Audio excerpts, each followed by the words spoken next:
Este podcast es posible gracias a nuestros patrocinadores Flat 101, SideSpect y Visual Website Optimizer. Gracias por vuestro apoyo a la comunidad CRO y CXO.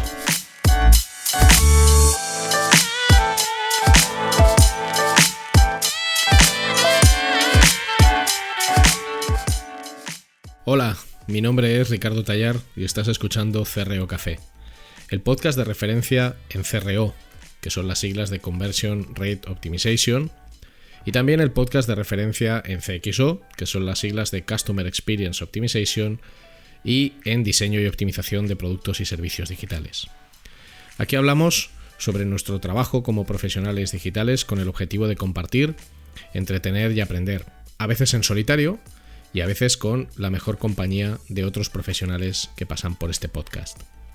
Yo estoy delante del micro, pero detrás está Luis Miguel Ferrer, que es quien hace que cuando escuches esto todo se oiga estupendo y fantástico. No le vas a oír, pero él es, sin duda alguna, el hormigón y el pegamento de este podcast. Gracias por tu tiempo y tu interés. Puedes preguntar lo que quieras o sugerir invitados o hacer cualquier comentario escribiéndome a través de mis redes sociales, @rtallar, RTAYAR, en Twitter e Instagram, o a través de LinkedIn buscando mi nombre, Ricardo Tallar, y estaré encantado de leer tu opinión, mensaje, comentario o lo que sea. Y ahora vamos a disfrutar del podcast.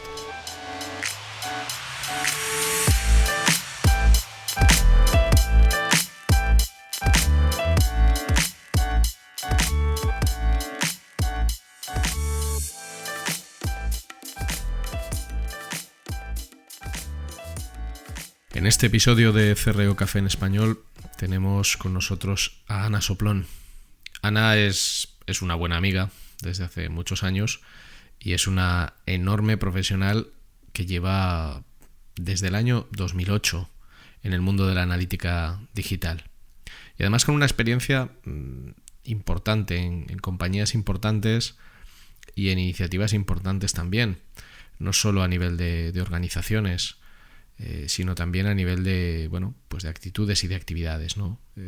Estaba y está en un grupo conocido como Madrid Geek Girls, ha sido fundadora y promotora del Messer Camp, que es una iniciativa para analistas digitales. Todo esto en paralelo a su rol y a su trabajo como analista digital.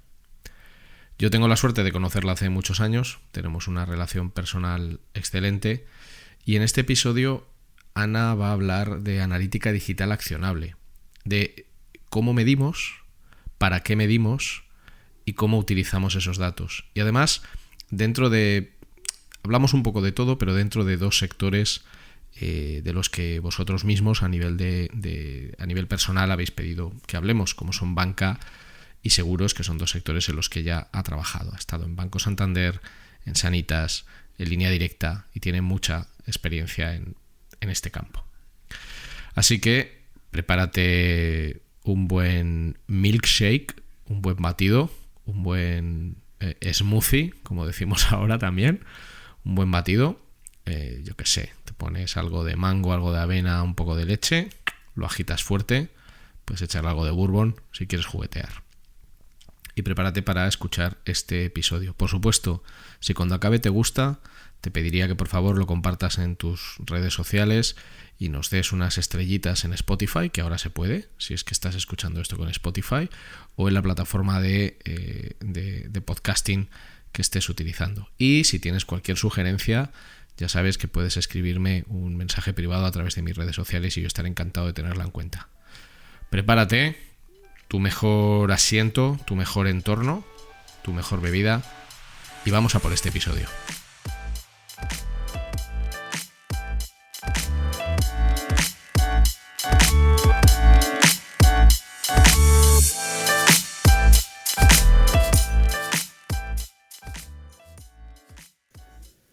Hoy está con nosotros en CRO Café en Español Ana Soplón.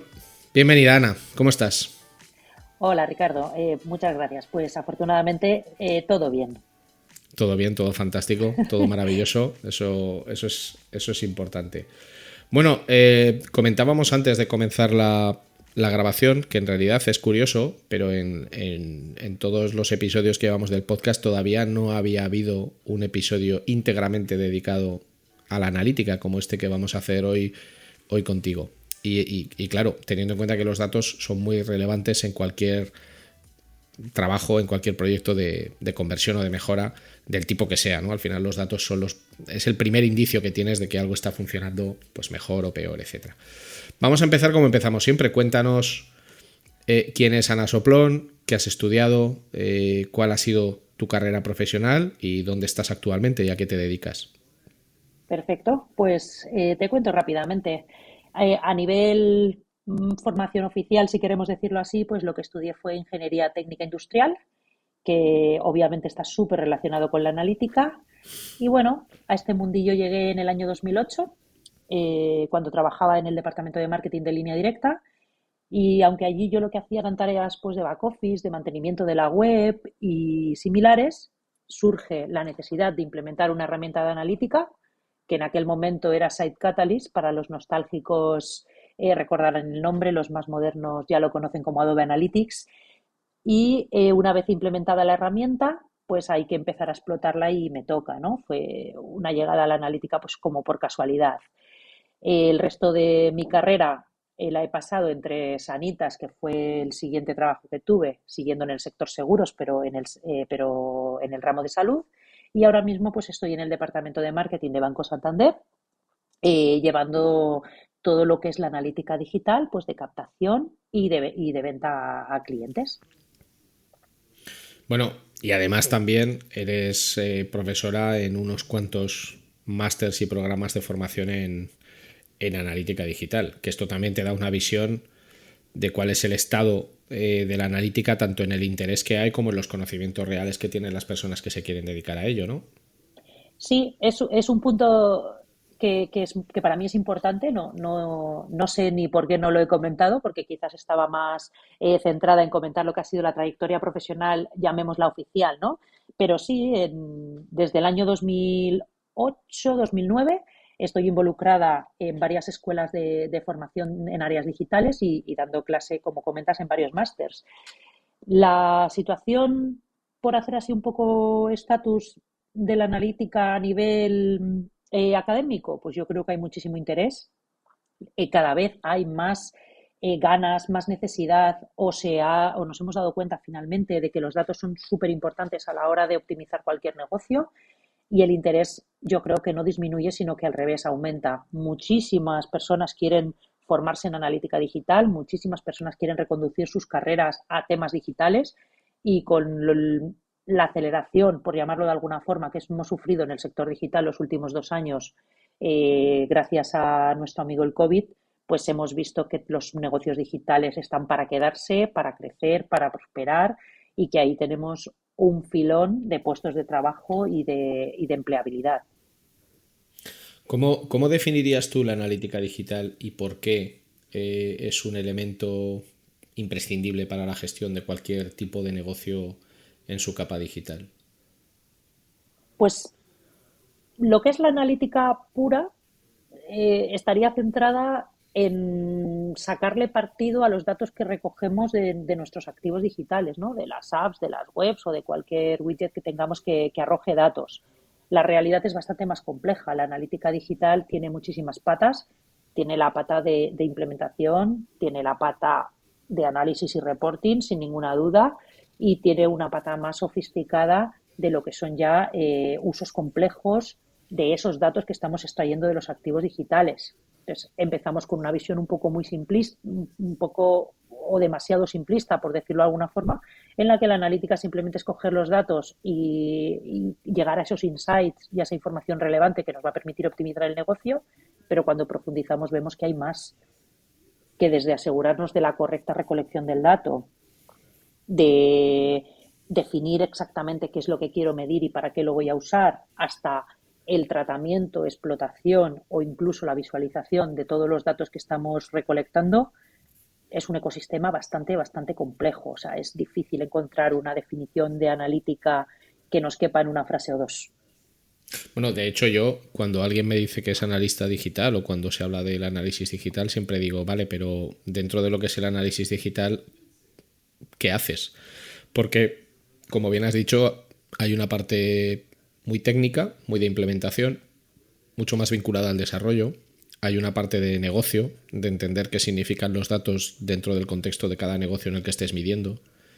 Hay una parte de reporting, de cómo contamos esos datos para que sean comprensibles para cualquier persona. Y luego hay una parte de convertir esos datos en información para que pueda ser utilizada por otras muchas áreas. Entonces, bajo la etiqueta analista digital hay muchos tipos de profesionales. No existe el analista digital perfecto que te lo hace todo. Bueno, igual hay alguno, pero muy pocos, ¿no? Lo veo de forma recurrente en los másters. Los chicos cuando buscan formarse y ven que la analítica web es tan amplia y que tienen tantísimas parcelas en las que especializarse, ellos van buscando pues la parcela de especialización en la que se sienten más cómodos o la que mayor afinidad tienen. Tengo perfiles, por ejemplo, más afines al desarrollo o que han estudiado informática, pues que están más cómodos en implementación. Las personas que vienen de publicidad o los alumnos que han estudiado pues, más específicamente marketing suelen estar más cómodos en el ámbito de negocio. No es una regla infalible, pero sí que normalmente el background que tienen los alumnos les encamina de forma bastante clara hacia la parcela en la que especializarse. ¿Y cuáles son, digamos, los conocimientos técnicos que tú crees que cualquier analista digital debería tener? Porque yo tengo mi opinión, pero quiero escuchar la tuya.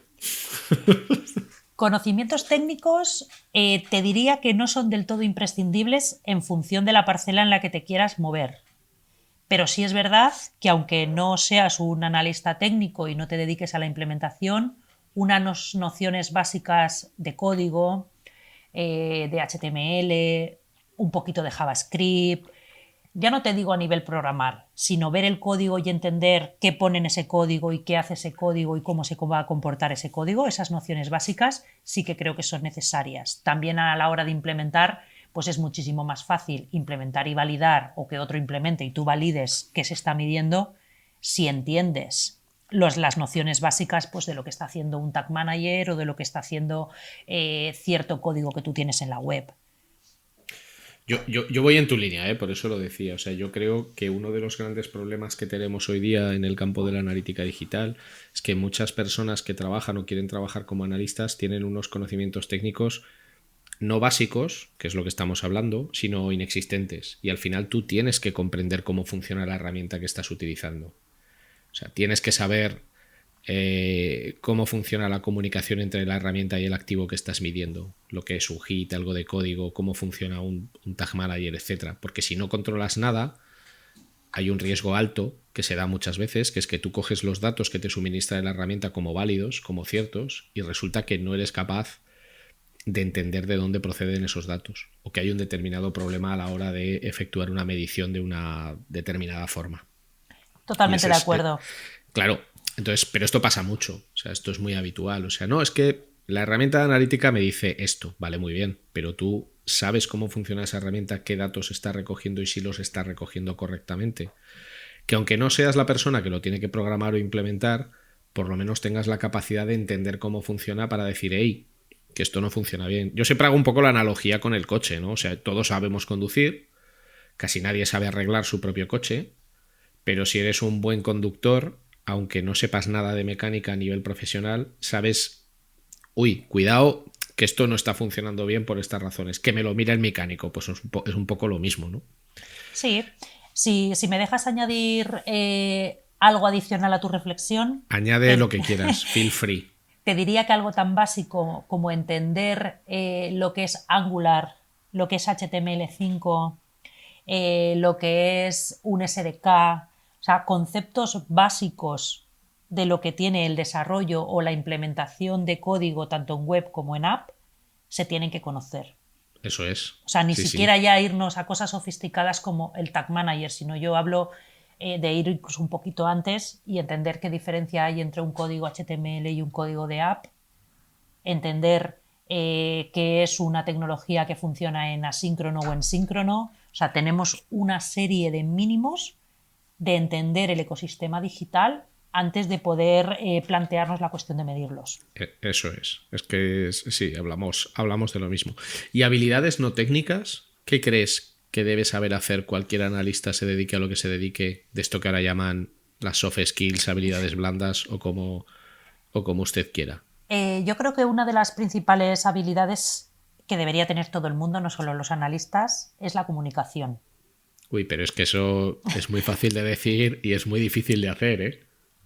Hay que saber comunicar, hay que comunicar bien y si me permites rizar el rizo, más que comunicar te diría transmitir.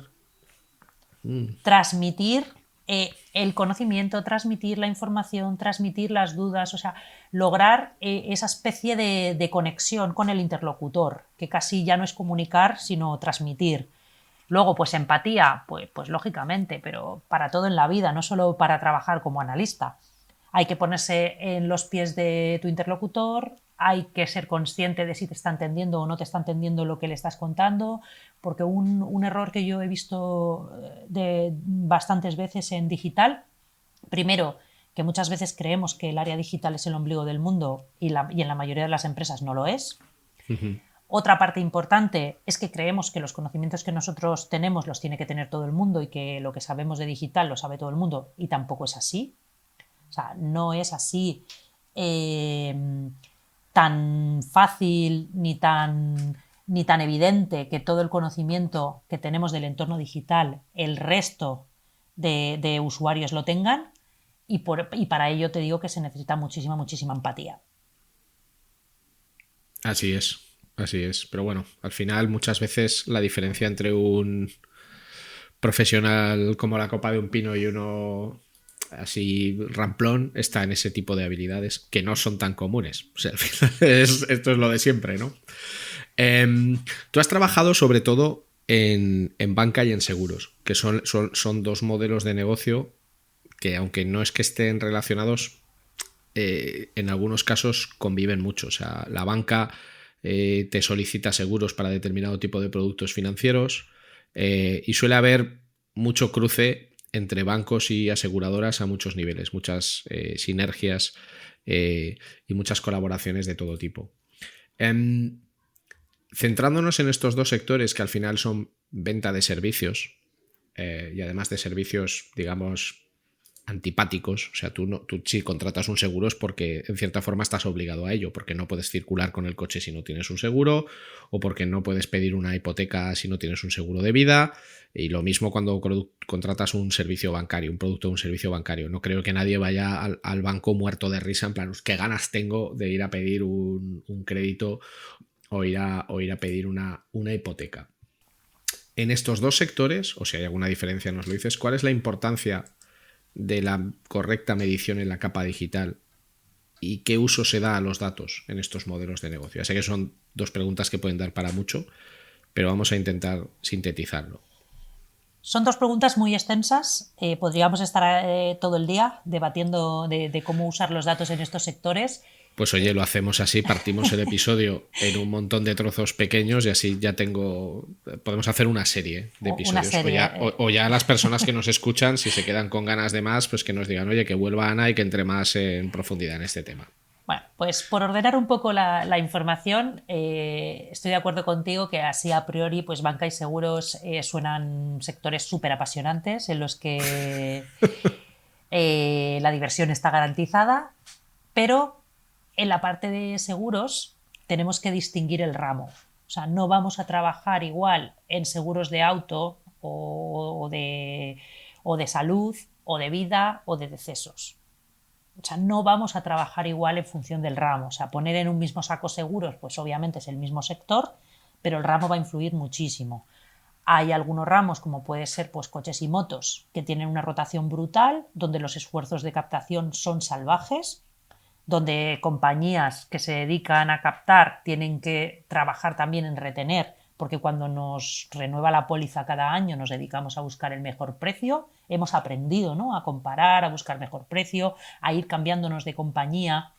La vida media de las pólizas en este tipo de ramos es muchísimo más baja que en otros. Un seguro de decesos Te lo compras una vez, lo contratas, lo vas pagando cada mes o cada año según tengas la forma de pago y probablemente no lo toques jamás hasta el día que lo uses, que ahí tú ya no te vas a enterar, ¿no? Eso es, eso es. Entonces, los ramos hay que separarlos un poco porque aunque a priori todos son seguros, no se trabajan igual ni en captación ni en datos digitales. O sea, yo siempre me pongo en el punto de vista cuando trato de explicar pues el uso de los datos pues en el banco, trato de explicar o trato de transmitir que depende el uso de los datos, pues primero del uso que haga de tus activos digitales tu usuario, tu cliente o tu no cliente, y eso a su vez depende de los servicios que ofrezcas. Entonces, si tú no tienes ningún servicio postventa, no tienes ningún tipo de valor añadido para que los usuarios vengan a tu web, no puedes esperar ningún tipo de recurrencia. Pero eso ya parte de la base de lo que hablábamos al principio, de definir qué voy a medir y de entender desde el punto de vista de negocio qué tipo de datos voy a tener. Entonces, Por ese ejemplo, es un poco el punto. en esto de los ramos, que estoy totalmente de acuerdo contigo, al final es como si dijeras que hay que medir lo mismo en un e-commerce de electrónica de consumo cuando vende conectores para wifi o cuando vende neveras. ¿Vale? No son productos que se parezcan ni que se compren bajo las mismas motivaciones ni nada. Por ejemplo, por lo que vemos solo en la publicidad a nivel general, parece evidente que el que más meneo tiene es coche y moto. O sea, al final todos vemos todos los días infinitos impactos publicitarios de el precio del seguro más bajo, te lo garantizo, te devuelvo tal, y entiendo que es donde habrá más rotación. Ahí entiendo que la mayoría de los usuarios utilizan las webs de las aseguradoras y también los comparadores precisamente para eso, para comparar qué me da el asegurador 1 contra el asegurador 2. ¿Cuáles son las métricas principales y cómo se trabajan esos datos, por ejemplo, en ese ramo concreto, que suele ser el que más volumen tiene? Pues las métricas principales no van a ser muy distintas a las que podamos mirar en otro ramo, pero sí que es verdad que en un sector tan competido como es motor, pues la captación va a estar a la orden del día y el esfuerzo y el interés que vas a poner en captar a nuevos clientes va a ser muy alto. Las métricas de atracción de tráfico, las métricas de esa primera conversión para conseguir un precio y la segunda conversión, que es la más importante al final, que es contratar. Estamos hablando de un tipo de productos que antes de ser contratados tienes que conocer tu precio. Entonces tenemos un path to conversion que está dividido en dos pasos muy diferenciados. O sea, toda la información que yo tengo que dar hasta que consigo un precio, y una vez que tengo un precio, tengo una segunda etapa, ¿no?, de ese Customer Journey, que es la contratación, el decidir que lo quiero y el dar los pasos hasta tener la contratación finalizada. Entonces, ahí la conversión, como te digo, se divide en dos etapas muy diferentes y hay que monitorizarlas de forma muy exhaustiva.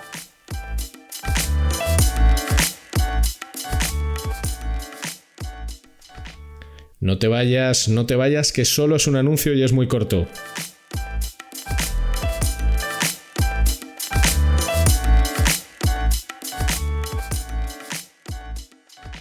Si necesitas ayuda profesional para mejorar la conversión de tu negocio digital, tu mejor opción es contar con Flat 101.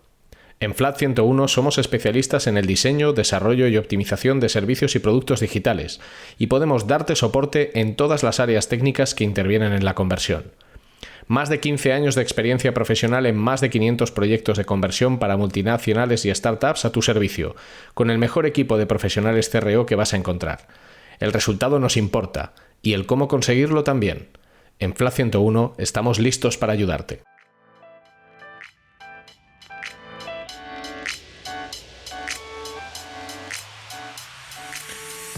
El nivel de contratación digital de seguros, ¿cómo ha evolucionado en los últimos años? Porque lo que dices tú es cierto, o sea, hay una primera parte que es la cotización, un primer objetivo, y luego que esa cotización se convierta o bien en un lead o bien en un contrato.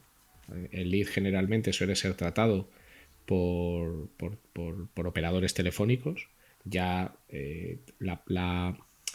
ya no hay te va a atender alguien a nivel personal o acércate a la oficina de tal. Cuando hace no tantos años podías ver en aseguradoras a gente haciendo cola para suscribir un seguro. ¿cuánto hay de contratación digital y de mediación de una persona física? No de mediadores de seguros, sino de la intervención de una persona física que te ayuda a cerrar la contratación a través del teléfono generalmente. Yo ahora mismo no podría darte un dato porque estoy ya más desvinculada de lo que es el sector seguros que hace unos años, pero en el momento que yo estuve trabajando, en los momentos en los que yo estuve trabajando en seguros, seguía habiendo muchísima participación del soporte telefónico a la contratación digital. O sea, la contratación digital es un llamémosle, generador de demanda que alimenta de leads un call center que después va a ser el que remate la venta. Seguimos necesitando asistencia, seguimos necesitando que alguien nos cuente el producto. No hay que olvidar que son productos muy complejos, que son productos que generan dudas a un usuario medio, y además las compañías tenemos muy malas costumbres, muy malos hábitos de utilizar muchísima jerga que se escapa del entendimiento de un ciudadano medio.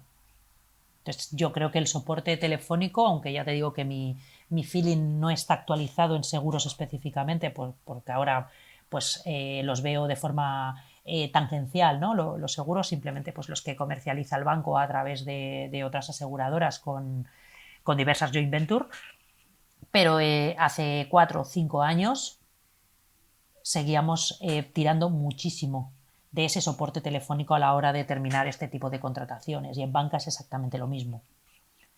Hay Bueno, productos muy complejos. Claro, aquí está un poco la clave de la optimización en cualquier producto, da igual que sea digital o no, que es cuál es tu capacidad para resolver acertadamente las dudas, los miedos, las incertidumbres de un usuario respecto a tu producto, que además son dudas muy personales. Porque, por ejemplo, en el caso de los seguros de salud, la cotización y las coberturas de mi seguro de salud seguramente sean distintas de las tuyas. El precio será diferente y las coberturas seguramente también, dependiendo, pues bueno, si yo arrastro X enfermedades, que a lo mejor ni siquiera me coge el seguro, o eso me excluye de determinadas cosas. Y es lo que dices tú, hay un volumen de información técnica que, como bien decías antes, no se transmite adecuadamente al potencial cliente. De forma que quien consigue explicarlo de una manera más clara suele ser quien se lleva el gato al agua, salvo que tenga un precio escandaloso. También la mayoría tiran mucho de la palanca del precio para atraerte como cliente. En banca sucede lo mismo. O sea, también hay una gran diferencia en cómo se mide y en qué aprendizaje se sacan de los datos en función de si estás hablando de abrir cuentas corrientes, contratar fondos de inversión o una hipoteca. Ahí te diría que tenemos casuísticas parecidas a las que acabamos de comentar de seguros, pero también hay una madurez digital que va en función de la tipología del usuario, que va a influir muchísimo.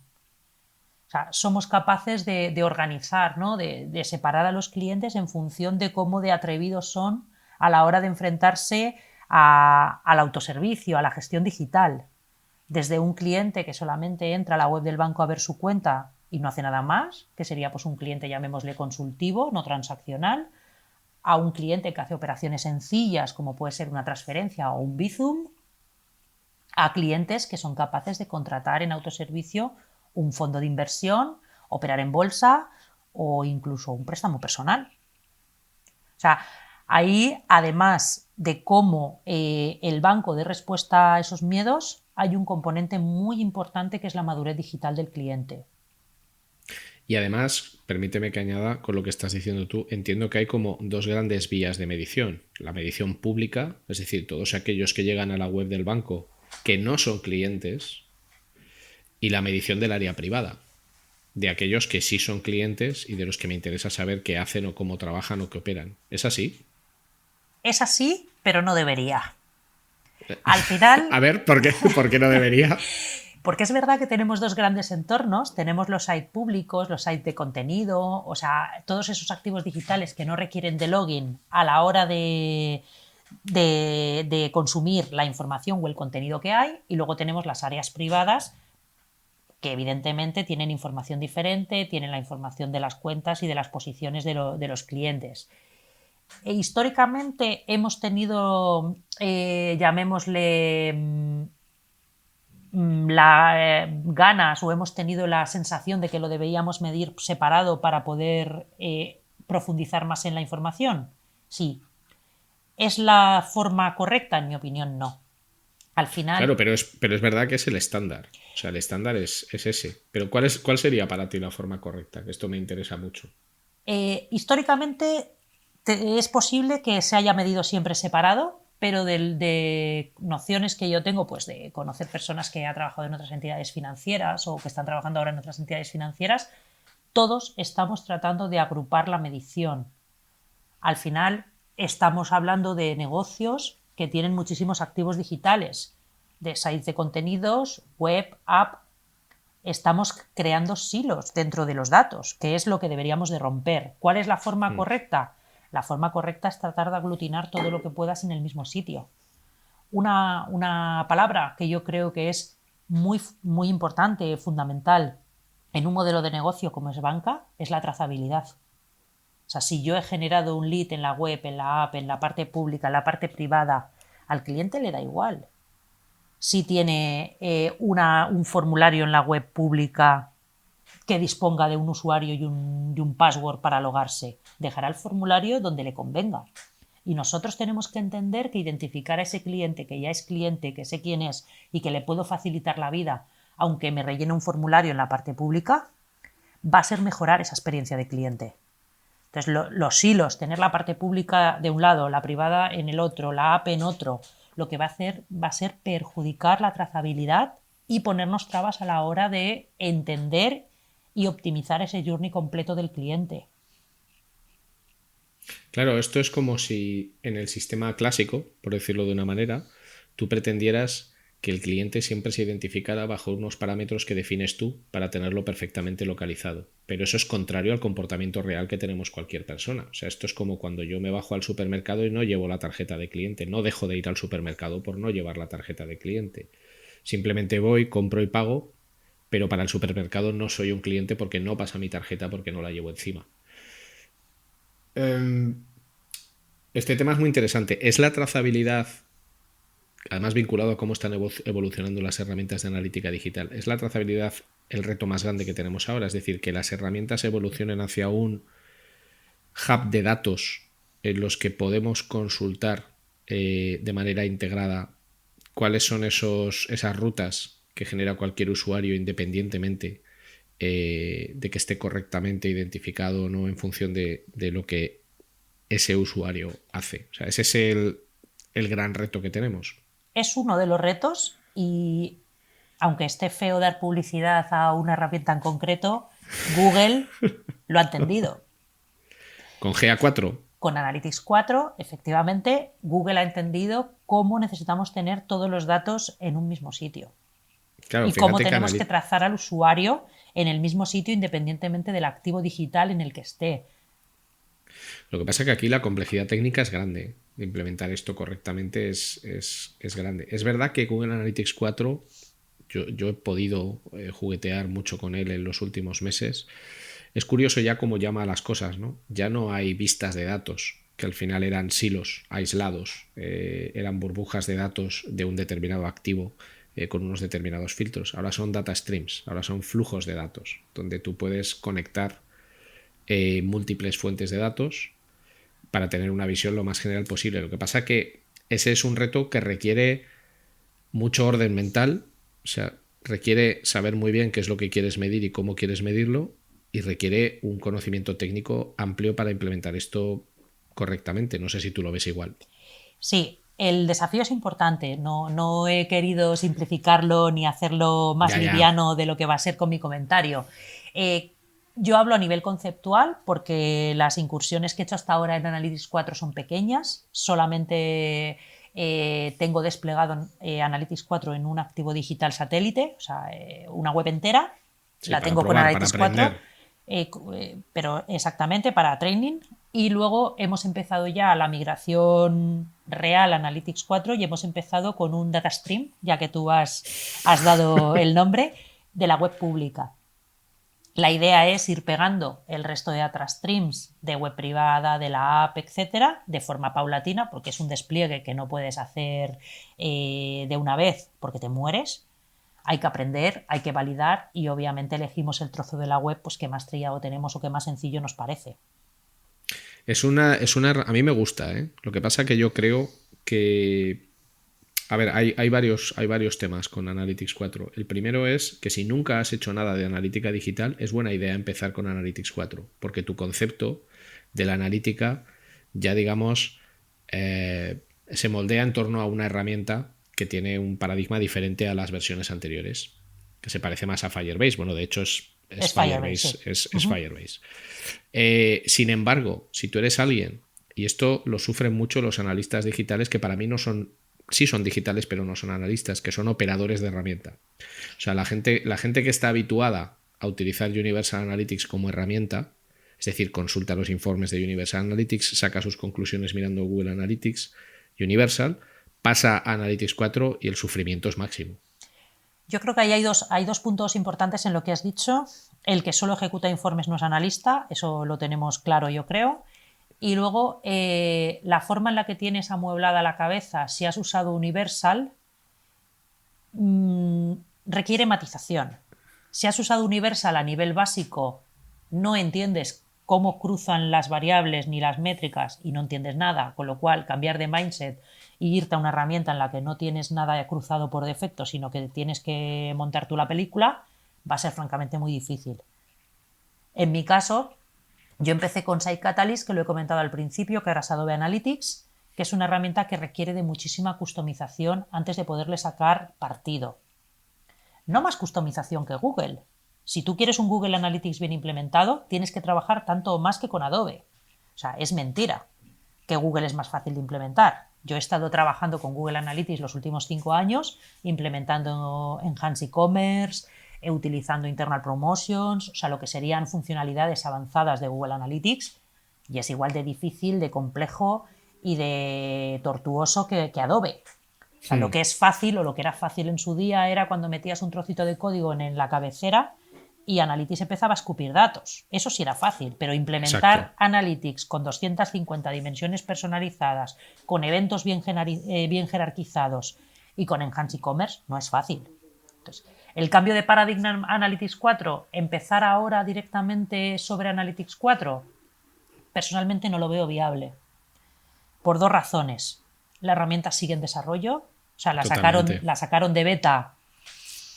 Bueno, digamos que la sacaron de beta, dejémoslo ahí. Sigue siendo una beta. Entonces, la herramienta va cambiando sin parar. Un analista que empiece de cero, que no tenga cierta solvencia en la disciplina, que trate de enfrentarse a Google Analytics, que cada mes tiene una release en la que van añadiendo funcionalidades, puede ser bastante descorazonador, porque sigue siendo una beta. Y a nivel conceptual, la forma de unir web y app y la desaparición de algo a lo que le tenemos tanto cariño como las sesiones, pues también puede ser bastante desconcertante, ¿no? Para analistas que ya llevemos más tiempo y que estemos más familiarizados con todo lo que conlleva la analítica. Entonces, Analytics 4 nos va a resolver muchos problemas, sobre todo a las empresas del tipo de un banco. Si yo tengo solo una web o solo una app, Analytics 4 probablemente me aporte, pero me aporte menos que a un banco que tiene 3 apps, 2 webs y cajeros en la calle donde sacar dinero. O sea, la integración de distintos data stream va a ser la potencia más grande o la capacidad más diferencial de la que se le va a poder sacar partido desde un modelo de negocio como es un banco o una aseguradora o cualquier otro modelo de negocio que tenga distintos activos digitales en distintas plataformas.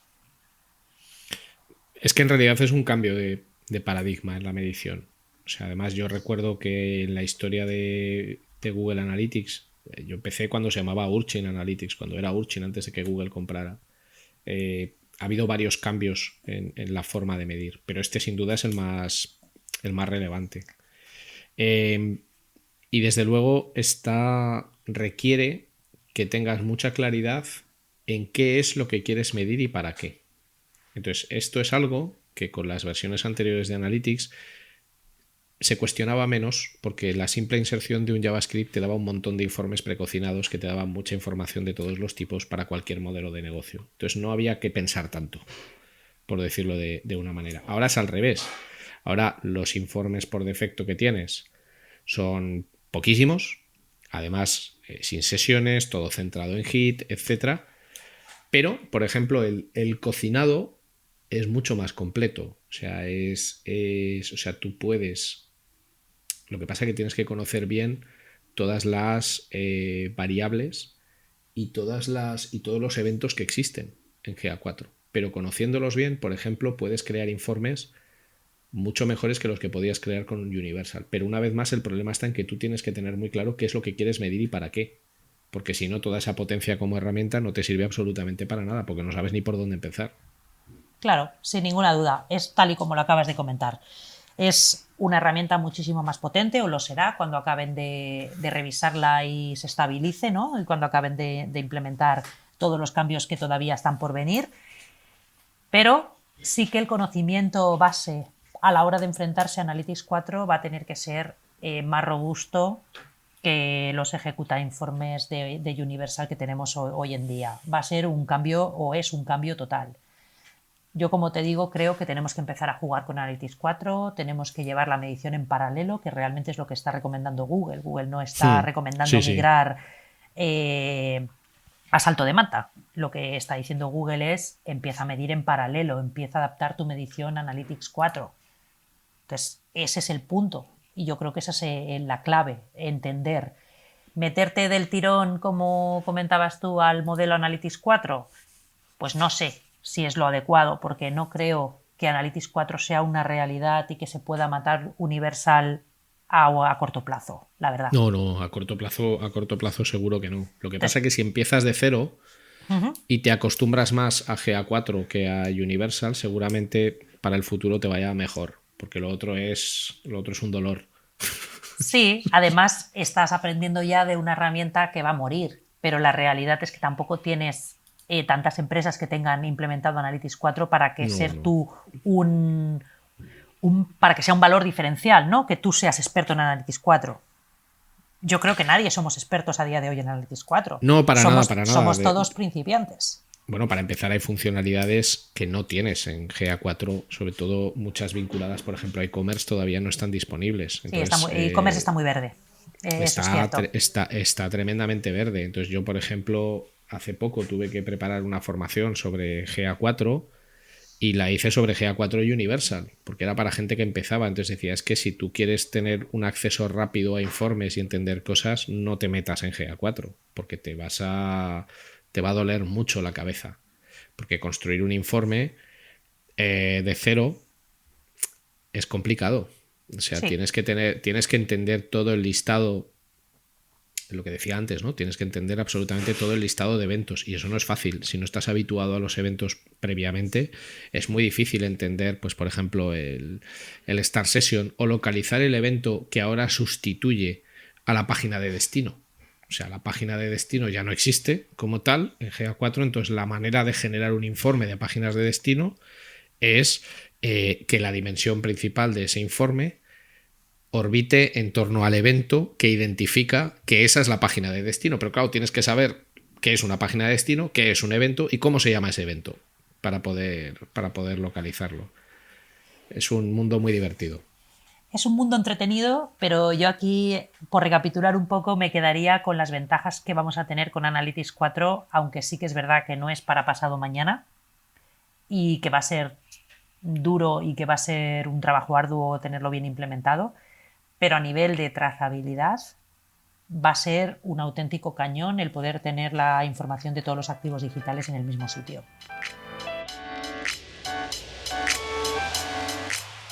Ahora es el momento de una pequeña promo.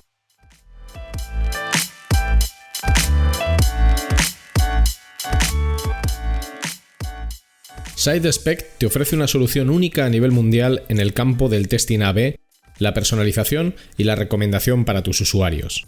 SideSpect funciona de forma server-side, sin necesidad de scripts de ningún tipo, lo que garantiza un rendimiento óptimo. La solución de SideSpect elimina retrasos y la posibilidad de cualquier efecto flickering. Y esta aproximación también garantiza que la actual y las futuras reglas de seguridad de cualquier navegador como ITP y ETP no impactarán en tus experimentos. Para más información, visita sidespect.com.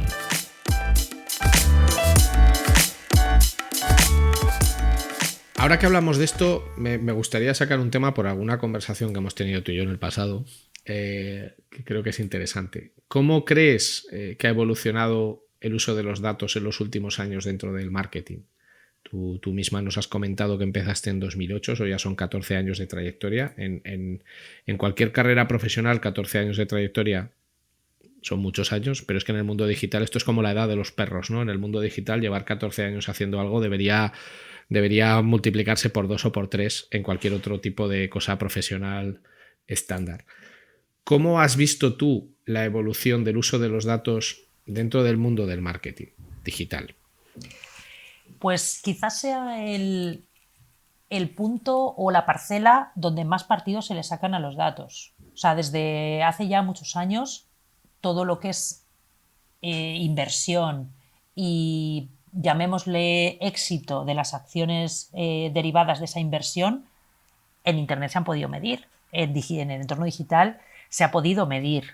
Creo que dentro de las áreas de una empresa, de las áreas digitales de una empresa, el área de marketing digital es la que más avanzada va con diferencia. Desde los datos del ad server hasta los datos de tráfico que llega a la web, datos de conversiones, se ha explotado muchísimo y se ha utilizado muchísimo desde hace muchos años para todo lo que es optimización de inversión. Aquí yo siempre cuando doy clase trato de sobreponer dos conceptos que al final son lo mismo, que es el dinero. El dinero lo gano porque vendo más o porque ahorro costes. Entonces, trato siempre de tener esa luz y esa sombra cuando explicamos cómo gana dinero una empresa, porque en marketing digital estaríamos en el gano dinero, ¿no? Vendo más, y es como la opción más obvia. Y como era tan obvio que optimizando la inversión retornaba más y vendía más, la gente de marketing ha estado más predispuesta a utilizar esos datos y esa información para optimizar todas las acciones que ponía en marcha.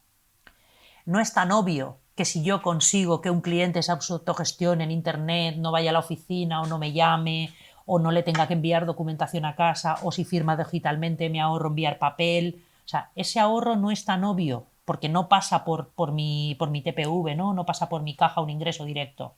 Entonces, creo que la obviedad de cómo se generaba dinero desde marketing digital ha fomentado que el uso de los datos sea mayor que en cualquier otro área de la empresa. A nivel de evolución, lo más importante es ir juntando las piezas. O sea, el saber deshacernos de esos datos del ad server en un sitio, los datos de la analítica digital en otro sitio, los datos del ERP de la empresa en otro sitio. Para mí, la evolución que ha sido natural y que se ha ido dando estos últimos años es el poder tener junta toda la información relativa a la campaña, ¿no? A la inversión de marketing. Yo estoy de acuerdo contigo, pero hay un punto que a mí me preocupa bastante cuando trabajo con gente de marketing digital generalista, por decirlo de una manera, que es que hay, en algunos casos, cierta tendencia a la perversión del dato. Me explico. A la hora de valorar una campaña o el rendimiento de una campaña, como los datos del ad server me son más favorables que los datos que obtengo a través de otras herramientas por la atribución que se le da a esa venta, vendo unos datos frente a otros en mis informes y en mis análisis. Y esto es un uso perverso del dato, porque me interesa a mí como medio o como media buyer o como tal, me interesa mostrar este dato, no me interesa mostrar este otro. Este es un punto que he visto bastantes veces. Y otro que también es preocupante es el que hemos comentado antes, que aunque es verdad que hay un interés creciente y un uso creciente, y eso está muy bien, también hay cada vez más un desconocimiento creciente de la capa técnica o tecnológica que va por debajo. De manera que mucha gente, mucho profesional del marketing digital, aunque entiende la importancia del uso del dato, no profundiza en ocasiones lo que debería en entender cómo se están midiendo las cosas para saber de dónde procede ese dato y qué validez puede tener. Pero la parte de perversión del dato a veces es dura, ¿eh? Yo no me atrevería a decir que eso lo hace exclusivamente la gente de marketing. Aquí... Bueno, sí, por favor, que nadie de marketing se nos ofenda y empiece aquí a hacer... Yo voy a barrer para Hacer mi vudú, casa. la perversión del dato es un mal general que muchos analistas también utilizan, por supuesto. Claro, ahí voy. Yo, si me permites barrer para casa, que soy de marketing, los datos se corrompen en todos los ámbitos empresariales. O sea, no solamente en marketing, no solamente en producto, no solamente en negocio y no solamente en CRM. Se corrompen los datos y se utilizan los que más te convienen o los que mejor te dejan en la foto en todos los ámbitos. O sea, no solamente en marketing. Si lo hacemos, sabemos perfectamente que nos estamos haciendo trampas al solitario. Al final, si yo doy los datos del ad server porque la atribución me beneficia más y no tengo en cuenta cómo está aportando al negocio el posicionamiento orgánico o la potencia de mi marca o cualquier otro factor que esté influyendo en que las ventas pues se terminen cerrando a través de otros canales de captación que no son de pago directo, pues me estoy engañando. No estoy haciendo bien mi trabajo y estoy siendo un profesional poco profesional. Entonces, ahí, como te digo, no creo que tenga la exclusiva marketing. Si se hacen este tipo de prácticas, pues habría que, si se detectan, habría que tratar de pararlas, porque al final lo que tenemos que ver es que yo voy a tratar de optimizar. No salgo hoy bien en la foto y mañana no importa. O sea, eso es un pensamiento muy cortoplacista, de yo cojo el dato que hoy me viene bien para quedar bien en la foto. Pero es que mañana te van a pedir más. Y pasado mañana más, y al siguiente más. Y esa labor de optimización no va a ser posible, ni realista, ni alcanzable si yo ya parto de unos datos que están corruptos y he cogido lo que mejor me venía. Creo que ahí debemos abandonar un poco la visión cortoplacista y ser un poco más honestos a la hora de analizar los éxitos y los rendimientos de las acciones de marketing que se ponen en marcha. Ahí sí que yo sí que noto algo desde hace 2 o 3 años en muchas empresas, que es un creciente interés en formar a los equipos para que entiendan precisamente la globalidad. O sea, no te centres solo en presentarme este dato porque crees que es el que más me interesa, porque a lo mejor un dato que per se puede parecer negativo esconde unos impactos muy beneficiosos en otras líneas. O sea, a lo mejor este tráfico, con el modelo de atribución que estoy utilizando, me genera pocas ventas en el corto plazo, pero resulta que acaba siendo un tráfico muy recurrente que se convierte en algo muy fidelizado y que en medio plazo es capaz de generar muchas más ventas que a corto, y por lo tanto me interesa mucho localizarlo. Eso sí que lo veo. Y me parece súper importante. Pero sí que es verdad que a mí siempre me parece un poco preocupante esta tiranía del dato, ¿no? O sea, de esta visión del data driven, que a veces es peligrosa. Data driven, como el dato me dice esto, pues hago esto a piñón, sin cuestionarme nada.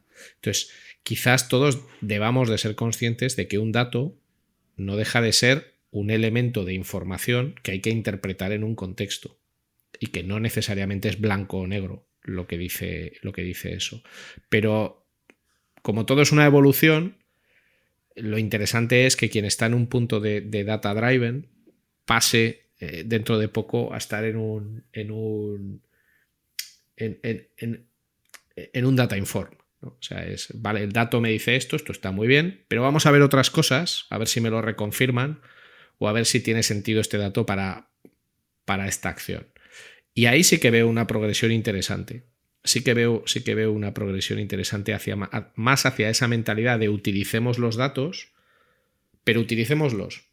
No hagamos lo que los datos nos dicen, porque muchas veces esa visión de cómo el dato me dice esto, hago esto, se basa en correlaciones, y las correlaciones son muy peligrosas porque no son una relación causa-efecto, son simplemente dos datos que presentan la misma tendencia en el mismo marco temporal, pero que uno no tiene por qué ser consecuencia de otro. Bueno, vaya parrafada me he cascado aquí yo solo. No sé si estarás de acuerdo o no. Me he dormido. No te creo. No, al hilo de lo que acabas de comentar, Ricardo, yo siempre digo que no hay nada más peligroso que un dato descontextualizado. Eso es. Que al final es un poco el resumen de lo que tú estabas comentando. Un dato suelto me está dando una información y me está llevando hacia una, llamémosle, activación, ¿no? Que va ligada a lo que el dato me ha dicho. Pero es que ese dato descontextualizado puede ser súper peligroso. Siempre, siempre, siempre debemos de tratar de ponerle contexto a todo lo que tenemos delante.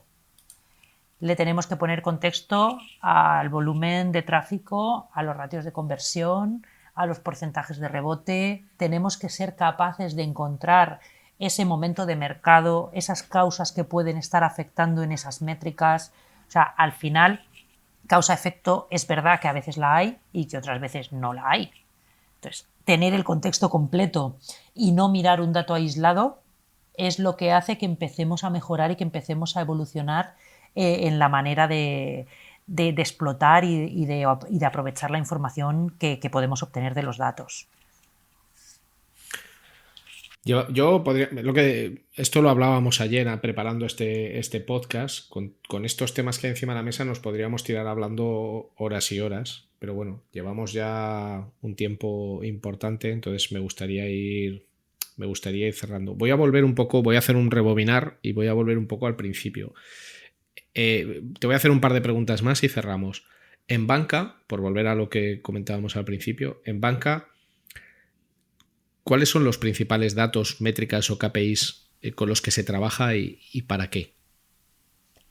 Pues ahí tenemos que distinguir dos ámbitos diferentes.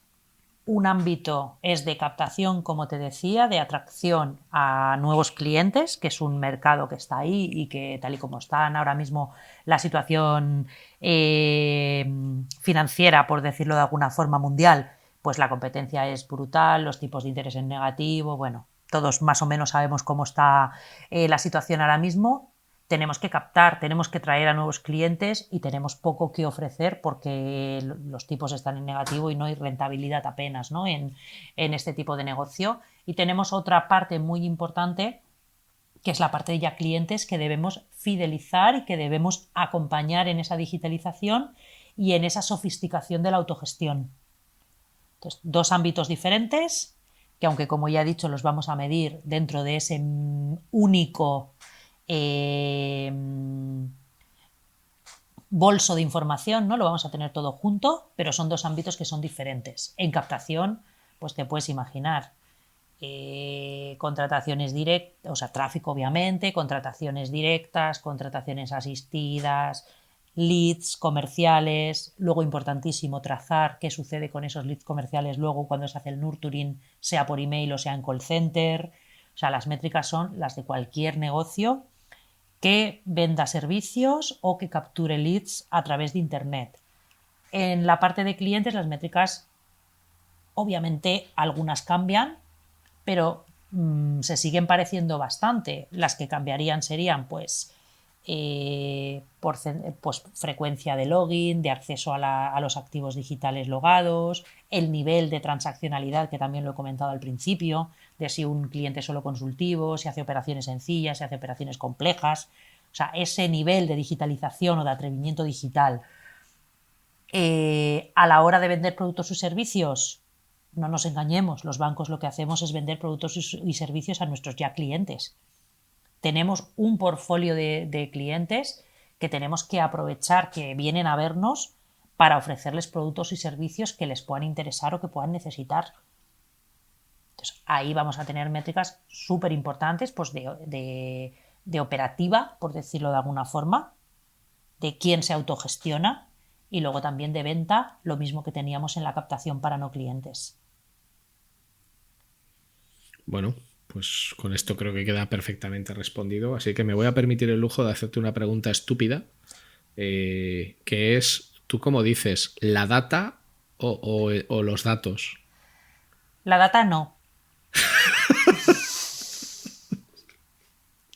Entonces, los datos, el dato, pero la data no. Vale. Me sale ahí el aragonés castizo y lo de la data. Bueno, a ver, el aragonés castizo diciendo nurturing, como acabas de decir, no tiene mucho sentido, pero bueno, te entiendo. Pues entonces le llamamos daticos. Vale, venga, daticos.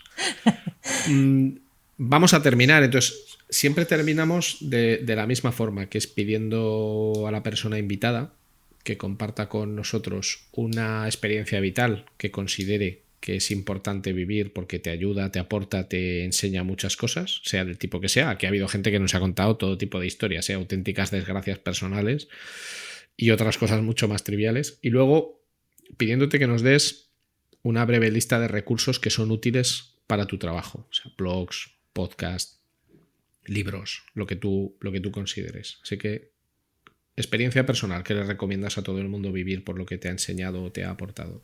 Pues no te sabría decir así una en concreto, ¿no? Yo creo que cuando más partido le he sacado a cosas que me han sucedido en la vida es cuando me he enfrentado a un desafío que a priori pensaba que no podía resolver. O sea, lo que me has aportado, lo que me ha hecho sentir mejor, es cuando he tenido por delante desafíos que me han hecho, que me han puesto a trabajar el cerebro, por decirlo de alguna forma. Cuando he tenido que pensar mucho, he sentido que me aportaba mucho. No sé si esto va en línea de lo que otros participantes del podcast han compartido. Hay de todo. Pero yo sí que creo que como profesional, ya no como persona, sino como profesional, las experiencias que más me han llenado son las que me han hecho pensar mucho. Y las que me han quitado ratos de hacer cosas porque tenía la cabeza en un desafío que resolver. En cuanto a recursos que sean útiles para el día a día, pues yo ahora mismo trabajo con Google como herramienta, con toda la suite de Google. Entonces, pues todos los centros de ayuda de Google, Analytics, Data Studio, BigQuery, etcétera, son absolutamente imprescindibles. O sea, todas esas bases de conocimiento que tiene Google, si quieres estar actualizado y quieres entender cómo funciona la herramienta, son imprescindibles. Y a nivel de blogs, pues todo lo que cae en mis manos. O sea, pues el del arte de medir, tu podcast lo escucho de forma habitual y me resulta muy interesante, aunque los temas no vayan siempre totalmente vinculados a la analítica digital, pero como decías al principio, en optimización los datos son la base y siempre se saca alguna idea curiosa o alguna idea. Y en cuanto a libros, últimamente no he comprado nada de analítica pura. Me estoy yendo un poquito más a temas más de psicología, de comportamiento de usuario, que me parece que aportan mucho a la hora de interpretar los datos como comentábamos hace un momento, a la hora de entender, de poner contexto, de entender la motivación del usuario, de intentar encontrar ese punto de dolor o ese motivo que no le deja al usuario contratar. Yo me estoy yendo pues a esa faceta pues que quizás no la había estudiado antes y no había leído antes acerca de ello y me estoy yendo a ese tipo de libros. Bueno, pues yo creo que con este listado hay más que suficiente no solo para empezar, sino para empezar, continuar, profundizar, etc. Lo dicho antes, podríamos pegarnos aquí mucho rato, pero vamos a concluir ya. Espero que podamos tenerte en futuros episodios y así hablaríamos de otros temas muy interesantes como la atribución u otros grandes dolores de cabeza digitales modernos. Y agradecerte mucho que hayas pasado por este podcast y espero que lo hayas disfrutado. Pues un rato súper entretenido, como siempre hablando contigo, Ricardo, y gracias a ti por invitarme y por tenerme en cuenta, ¿no? Para poder aportar un poquito pues a esta comunidad que estás creando. Faltaría más, por Dios, eres un pilar básico y fundamental en la analítica digital mundial, así que un placer tenerte por aquí. Un abrazo muy fuerte, cuídate mucho y a seguir optimizando. Gracias, hasta luego.